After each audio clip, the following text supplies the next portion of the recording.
Hello, SuperCoach lovers. Welcome to the Sanctum SuperCoach podcast YouTube show for round 13. I think we're up to heading to this week and a bit of a look back at round 12. It's only the three of us this week. We've lost Mike due to, I think Jordan DeGoey got him in the head and he's out for a couple of weeks. So just the Carlton Bombers mans. Dan, how you doing this week, mate? And how'd you go with your SuperCoach team? Uh Look, I copped a bit of a planned loss this week. I only managed 1651, but just had not enough people in the park, and the guy I was playing had too many. So I just thought, you know what, I'll cop it this week, save a bit of a trade, and then bring in a few players this coming week. Nice one. And Mick, how you doing? How'd your side go? Pretty good this week. I think this is always going to be the best of my buy rounds. I had 21 available players on field for my best 18. I ended up getting 1998, so it was a pretty good score. Still only good enough for 3 out of 4 league wins. There's one league I'm in. I just seem to cop a loss every week. It doesn't matter who I'm up against. But anyway, so yeah, it was a pretty good result. 1998. Nice one. Well, last week I had the second or third highest score and had an awesome week and lost the league I care about. And this week I lost every other league except that one. Managed to get 1,700, which is not too bad. But you had enough players. I think that was the only difference between me and my opponent, to be honest. And my actual, my wife's round 12 side managed to finish 33rd. So that was more the exciting concentration for the round, more so than my team. But picked the wrong vice captain. That was the difference. Cool. We'll get stuck into Nathan's and Gary's like we always do. I'll start with you, Dan. You're Nathan Worcester, maybe you Gary first. You're Gary Ablett, your star performer for the round, or maybe your Nathan's going to be your background as per usual. Yeah, look, I went with Roy Laird as my Gary for this week. I thought that he was pretty special again. Just 112, but it was just enough. You know, he's keeping the wheels ticking. I did think that perhaps someone else would take maybe some of the big scorers from my team. I didn't have too many for this week, to be honest. And look, my Nathan. What more can I say about this guy? So he started off the year absolutely like a house on fire. And in the last quarter against the Bombers, when the game was on the line, when the game was there to be won, he went at 50% disposal efficiency and kicked about 3 out in the full. The pressure just got to him. I don't know what was happening between the hand to boot connection, but this guy, Jack Siebel, he was my Nathan for this round. And I think he could be on the chopping block as well. Yeah, his break even's like nearly 200. So we'll talk about him a bit later when we look at the defenders that are primos going forward. Mick, Gary, and Nathan, buddy, for round 12. My Nathan, I'm putting it on cogs this week. He's actually his last couple of scores have been a bit subpar, to be honest. He's what's he given us? 87, 81, and then actually in the last 5 games he's only gone over 101, so which is a bit alarming. And that was the week that I brought him in was 5 weeks ago, and he's given me 4 sub 100 scores, unfortunately. So I'm not really sure what's happening there in the Giants midfield, or if he is getting a lot of centre bounce attendance. I haven't really sort of done a deep dive into it. I think I'm just going to stick with him. I've decided to a little bit of left field with my Gary choice this week is this young fella who's Will Phillips from North. He's got us 116 this week as a rookie. He's given us 116 this week, 99 the week before, and I was very close to trading him out at one point. I think a lot of people did. I stuck with him just because I had other priorities to trade out instead. So luckily it's kind of working out for me. But 116 from a young fella in his first season, very impressive. Nice one. Well, yeah, I could have had any one of Gary's for once. Had quite a few blokes get over 100. There's bloody Tim English 156 dominated, but the ones where you get you to 120 plus when your opponent doesn't have them are the ones you love, and that's Libba got me 122, which was great. So he's my Gary for this week. My Nathan is going to just to show you how much I actually know, because I thought his name was Kyle Chandler. It turns out when you Google Kyle Chandler, it's this bloke who's an actor. It's actually Cade Chandler from Melbourne, but I'm sticking with Kyle Chandler because, again, I don't know what Cade looks like. So maybe we'll get some. I'll Kyle Chandler might actually get included in the tweet when I send it out, so he watches it and build a bit of a following. So I can put my face on him. Look at that. Well, and the reason I had Kate Chandler as my Nathan is that I couldn't decide which Melbourne one to trade out, him or Van Roy, and then of course I traded out Van Roy and he got the 100 plus, and then mate Kyle / Kate only managed a 50 or a 60, so not good enough. I think he's got to go this week. Cool. Let's have a look at the, as we always do, the rookies on offer for round 13. There's not too many out there. Mick, I might start with you if you just give us one choice maybe that we can look to bring in into round 13. Yeah, probably into round 13. There's one that stands out as a bargain basement price rookie is Oyson Mullen, is it? Oish, I think it's Oish. We'll ask him when he's on the show next week. Those strange Irish names, yeah. He's priced at the bargain basement, 102.4, but does have the buy this week, so probably could bring him in, but it's if you need bodies, warm bodies on field this week, then obviously not. And he's only scored 54 and 37 in his 2 games, so it doesn't really,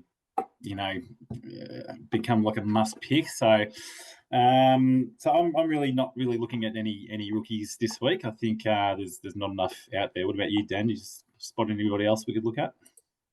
Yeah, I think the only one that caught my eye was last weekend, Lewis Melican, who I don't know, should be named the Pelican if he's not already. Lewis Melican, the Pelican, and look, he pulled up a whole bunch of intercept marks and things. I think he scored 87 points in that first game for the year. He's only played the one game. He's priced at 172, with no Paddy McCartan for a considerable amount of time, and Tom McCartan, also in the same sort of boat that he's had quite a few injuries and quite a few head knocks. He might have a bit of job security. So given he's only played the one game, maybe, if you're a risky person, you want to get a player on the ground for this week, bring him in, but otherwise maybe let him play out this week, see what he scores, and then bring him in the following. But there's not much out there, I don't think, this week. Yeah, well, his name is Lewis Melican, not Lewis Melican, so maybe we should go with him.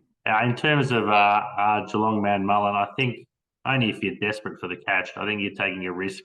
I think he's 50-50 to play after the bye with Dangerfield expected back and Mitch Duncan and Max Holmes. People have to give way, and naturally it's the youngsters. He's been okay, but I think he's probably going to lose his spot. One other that sort of caught my eye to watch, and just to add to the endless North Melbourne people that seem to end up in my team, is Taron Thomas. He's 295, so he's not a rookie as such, but he scored 89 his first game back, mid/forward. I think he's probably going to end up, if he plays and doesn't do something silly again, he's going to end up at 450 plus. So if you want to bring him in, make 150 grand, and then trade him out towards the finals of SuperCoach, then might be worth a go. But yeah, not a lot out there for us this week, unfortunately. So a lot of people would have traded in a couple of those North people, or 1 or 2 last week, so probably got cash in the bank anyway. But if you're desperate, there's some choices out there for you. We'll talk quickly as well about buy round strategies, as we will for the 4 buy rounds. Dan, any sort of advice out there for people as we head into the unique buy with just Geelong and Gold Coast having the week off? Yeah, look, I think there's a few sort of prize pickups out there from those teams that had their buy, and I know that there's probably a few that are on people's radars. I really like Jack Sinclair, who I don't have yet, and Steele as options in the midfield, and then there's also a bit of a forgotten player in Dane Rampy, who was set to come back the previous week before the bye. He should be back this week. He scored some crazy 140 plus score. I think another 90 odd. Did his injury and then hasn't played since. I think he's maybe played 3 or 4 games or something this year, but his average puts him in the top sort of 6 or so defenders just with how he's going. So might be one to look at as again another roughie. Cool. So there's a couple of Saints and Swans you're looking to bring in. Mick, what about you with this buy round, and who you're looking to bring in and what you might deal with this week? Yeah, I was hoping to carry Sheasel all the way through to his bye, but I think he's lost a little bit of coin this week. His break evens now, I think, are around 120 marks. So I think it's time to get rid of him. And the players I'll be looking to bring in, I don't have Lockie Neal or Jake Lloyd in my team. I think they're coming off their bye. They're going to be two that I'm gonna be targeting. So Sheasel's going to free up about 460 odd K. I've got about 276 in the tank already. Another couple of trades, possibly maybe Seamus Mitchell, or I'm not sure. Should be able to afford if I do 3 trades, I'll be able to bring in 2 guns like that, and then just like maybe park a rookie on the bench, a non-playing rookie for the rest of the season to use as a loophole, which I've done in the past, and to varying levels of success. So Lockie Neal and Jake Lloyd, I think, are both pretty well priced, and they're both hitting a bit of form at the moment too. So they'll be the 2 that I'm targeting.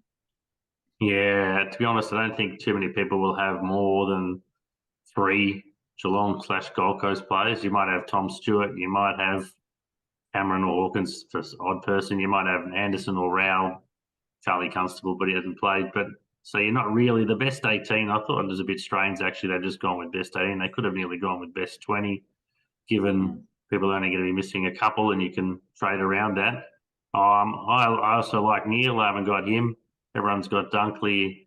And I also don't mind. I haven't got Errol Goulden yet. So if I decide he's my 6th forward, then it's between him and Zach Butters. I'm tossing up who's going to be my 6th forward, but he's certainly one this week that I'll be looking to bring in. But there's no strategies this week. We're just away we go and trade as normal. I reckon it's the 2 to come. We'll talk about next week and the week after, where we have to actually plan a bit better.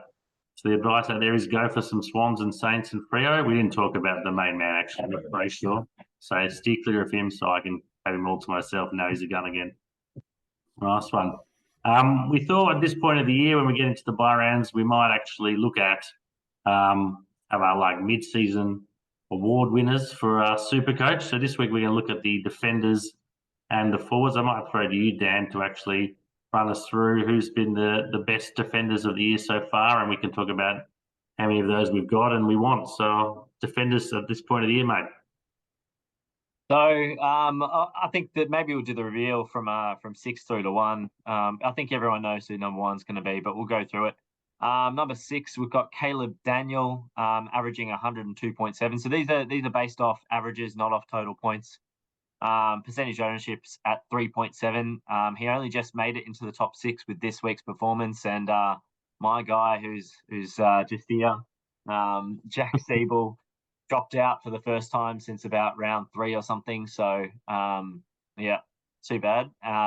Number 5, we've got Tom Stewart at 110.5. Luke Ryan at number 4 with 110.7. And then you get into some more consistent scorers of James Sicily at 111.4, who's playing some really good footy when he's not punching blokes in the head.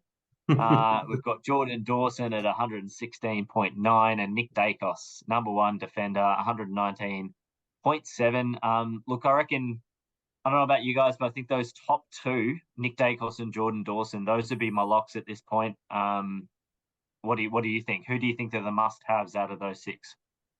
Mick, your thoughts, mate?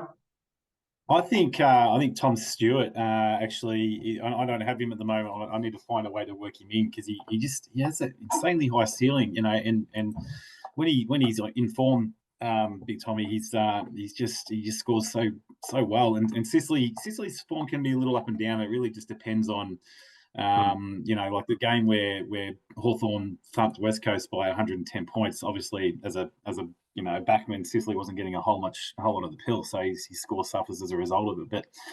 But Stewart, I don't know. I think he takes a lot of the kick-ins for the Cats, doesn't he, Scotty? Yep. And gets a lot of scores that way. So they'd be definitely Dawson and Dacos. I think a lot of us would probably both have them both already. So they'd definitely be locks. And then after that, Tom Stewart. I've already got Sicily and Ryan, so Tom will be my 5th go-to, and then I'm going to go for Jakey Lloyd as well as my 6th. So, and I think he is sitting, I think sort of 7th or 8th overall. 7th overall in his average scoring. So if I can have 6 of the top 7 scoring defenders in my team, come the end of the year, I'll be in a pretty good spot. Yeah, I agree. Dacos and Dawson. I've got the top four: Dacos, Dawson, Sicily, and Ryan. Mate, I think Tom Stewart. This is going to sound a bit strange, but I think that he will be better without Sava Radaglia just jumping up and punching everything and not having a clue what's going on back there. I might be a bit anti-biased there, but I think Sam de Koning and the defence is actually all together for the first time, and Sam de Koning just shuts down blokes and actually doesn't let them leap at the ball. And Norton hardly jumped at the ball last week, and Stewart just managed to take intercept mark galore. So I think if while Radaglia is out for a while, I'd be Tom Stewart's my next one in as well. And then most people have got those top 4 or 5 of those top 6 anyway. So you can choose what suits you. The other one I'm surprised you didn't mention, Mick, is your Bombers man Mason Redmond, who's only got less than 5% ownership, and he's looked pretty good of late. You're not considering him? He does. Yeah, he only had 72 on the weekend. He actually struggled to find the ball a little bit. He did some really important little things on Sunday. Just a couple of little taps, not quite intercept marking. He's more of the sort of run and carry out of halfback type player, and Ridley's sort of our strong intercept marking type defender. But so he only had 72. But before that, he was scoring really well, and he's overall he's 15th highest defender. But he's had some really good scores in there, and the 72 obviously he's going to put a bit of a dent in his average. But yeah, I'm not sold 100% on Mason as a SuperCoach player. I love him as an actual Essendon player, but I'm not. Yeah, I don't think he'd be one I'll be targeting for my top 6. No, I find it a bit surprising. Obviously, 74% of people own Dacos, which is fair enough, but the rest of them are under 50%, which surprises me. Dawson, 44, and even Sicily and Ryan are only just in the 20s. So it's a bit strange. I wonder if people are filling their defence last or what that is, but I thought that'd be much higher given that those top 5 all average over 110, and then there's a big drop off to the rest. I think those top 5 are sort of what we should be looking at. Dan, I might let you run through, because you did such a great job of the reveal of the defenders. Reveal the best 6 forwards so far at this halfway point of the year. Certainly. So for our 6 forwards, we've got a few new sort of faces that maybe we wouldn't have expected in the forward line for this year. Maybe we would have expected them as being midfielders in there. But at number 6, we've got the man Errol Goulden. I think quite a few of us have had him as our Nathan for I think 1 or 2 weeks or something. We had him. I think he only had that one bad week, and some people chose to trade him out. So he came back with a vengeance. He scored those back-to-back 156s. I don't think his score last week was amazing, but he averages 105.8, so he's going along really well. Number 5, we've got Connor Rosey for Port, who is ownership sitting at 49.9. Errol Goulden's at 50.8. So those are the guys that are in almost everyone's teams. Number 4 is a guy that's new to the forward line. We were talking about him last week as a real potential dual position player to bring in, averaging 109.5. He's still at only 17.9% ownership as of last week, so it could be one that you looked at. It's not a true pod, but it's enough of a difference there. Number 3, Zach Butters, who absolutely had that crazy freak game against Melbourne in the wet, where he scored that, 189 points or something ridiculous. Absolutely. 110.8 is his average now, which has climbed a lot in the last couple of weeks. And then number 2 and number 1, they're just head and shoulders above the rest of this pack, with Tim Taranto at number 2, 117.3. Despite the fact that he's got a lot of knocks on him for his ball use, he just racks up the points. 63.5% ownership. So so many people in the leagues have him. And then number 1, Josh Dunkley, 119.5, 70%. 69.4% ownership. Everyone has Josh Dunkley. So those top 2, I think we think you've got to have them. But out of the remainders, what are we thinking? Who are the locks? Mick, what are your thoughts, mate? Yeah, Caleb Daniel is an interesting one. Other than that 169, what's he? He's played.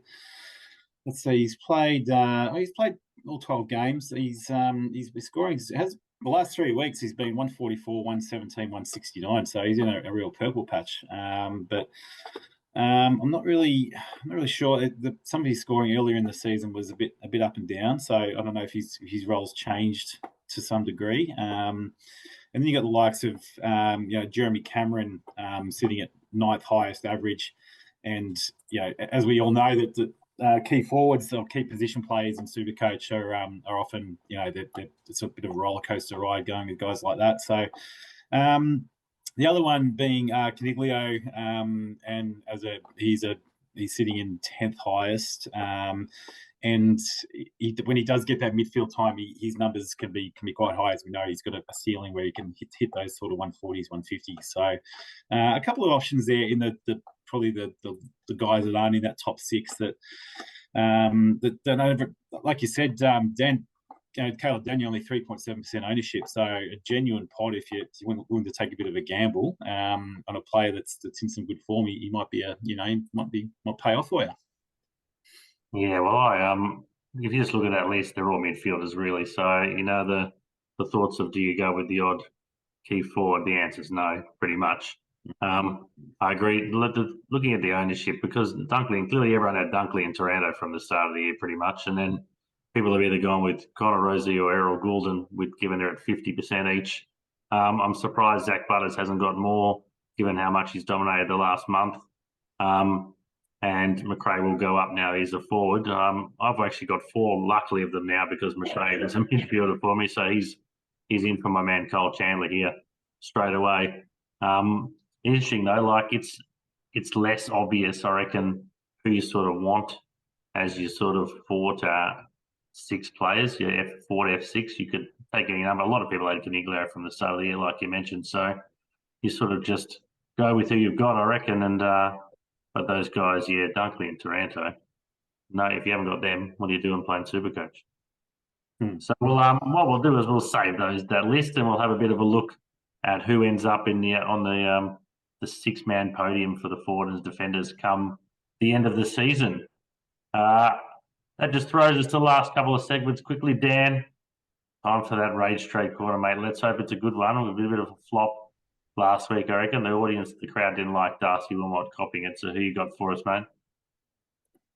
Yeah, Darcy Wilmot was a bit of a sacrificial lamb last week. There wasn't really anyone that jumped out, but this week we have a true conquer.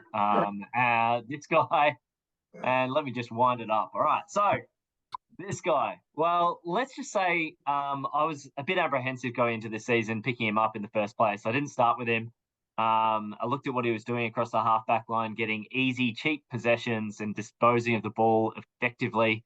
And his disposal efficiency was something that was going really, really well for him. Fast forward to the last couple of weeks, I don't know what's going on down. I actually do know what's going on down in North. Clarko's gone, and so the game plan's been thrown out a little bit.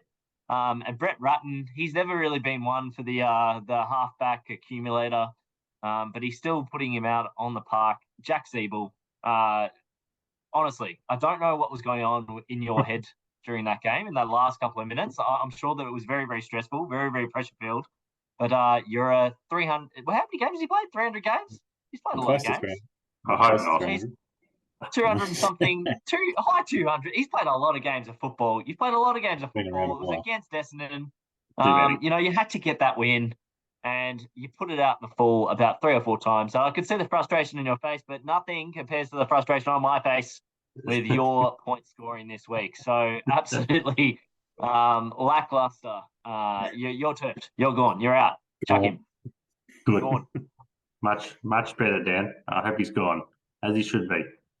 All good. All right, we'll just we'll wrap up with a traditional captain's chat about the week coming up. Mick, I'll throw to you, mate. Any your thoughts for the VC and the C? Keep in mind, of course, we can loophole anyone who's not playing, so it's a bit of a free hit for those out there. Quite a few options this week, isn't there? With I don't have really any Geelong or Gold Coast players that would fit into that captain / vice captain slot. So maybe if I bring in Jake Lloyd, maybe on the Thursday night, I'll probably just be doing it because I'm very impatient. So I like having my VC playing nice and early and getting it out of the way. But more likely to put it on Tim English or the Bont, I reckon, on the Friday night against Port, leading into probably Petrarca against Collingwood. I don't know if he's going to gather up as many touches and scores, because he got a 159 on the weekend as my vice captain, which I used his score, which got me a couple of extra points, obviously. But he's not going to have that kind of freedom in that midfield, even though Clary's not there against a really strong Collingwood midfield that we've seen this year, that they really managed to shut down the opposition players quite well. So I don't know if I'll be looping into track. I think maybe possibly even Taranto versus Fremantle could be a good option. So there's plenty of options out there. Nice one, Dan. Your thoughts, mate? Any captain's advice? Yeah, look, there's so many games, as you said. You can basically pick anyone. Just be aware this week that there is that Thursday night game. Can catch people out. 7:10 p.m. start, which is a bit of an early one for Sydney versus St Kilda. Look, I don't mind the idea. Sydney don't really have a ruck, and Rowan Marshall has put up some big scores this year. I'm thinking potentially him as my vice captain. And then Tim English scored a massive one last week, and Port Adelaide's, I think Lysette finished last game as a sub. I don't know. I think it was a bit of a tactical sub, or he was a bit semi-tired or injured or sore or something. So what goes on there, I guess, have a bit of a look out. But so many options. I mean, Adelaide's playing West Coast, so Laird could have a field day. There's a heap of options. Have a play around and maybe be a bit creative this week. That's the thing. You've got 2 hits at it, and there's just, like you said, you just don't know.